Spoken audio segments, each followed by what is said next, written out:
সংবাদ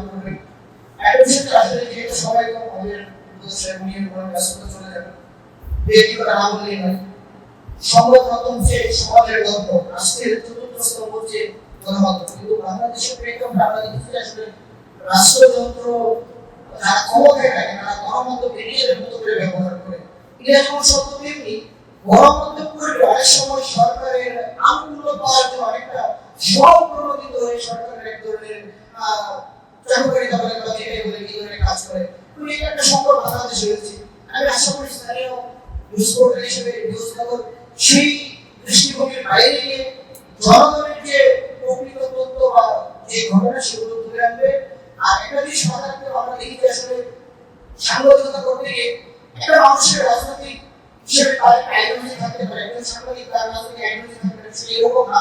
প্রত্যেকটা মানুষের এই রাজনৈতিক আইডিওলজি থাকতে পারে। আপনি যখন গণমাধ্যমে কাজ করেন বা সাংবাদিকতা করেন তখন আপনাকে মনে রাখতে হবে আপনার এই চিন্তা ভাবনার উদ্দেশ্য সাংবাদিকতা করে আপনার কোনো অ্যাক্টিভিটিস বা প্রভাবনা যেন আপনার রাজনৈতিক চিন্তার প্রতিফলন না করে এই জিনিসটা সাংবাদিক ভাইদের খেয়াল রাখতে হবে। সবশেষ একটা বিষয় বলে শেষ করবো, যেহেতু সময় কম, যেহেতু সমস্যা হচ্ছে সেইটার বাইরে আপনাকে বলতে হয়। আপনারা জানেন যে গতকাল বিশ্বব্যাপী একটা কনসার্ট হওয়ার কথা ছিল, এই কনসার্টটা আসলে বন্ধ হয়ে যাওয়ার কথা উদ্বেগজনক। আমরা মনে করি যে রাষ্ট্রে যেহেতু আমাদের একটা গণতান্ত্রিক রাষ্ট্রের প্রত্যেকটা নাগরিকের অধিকার রয়েছে, কিন্তু কনসার্টের নামে যেরকম অশালীন কিছু করা যাবে না সেটা আমাদের দেখতে পেলেনি।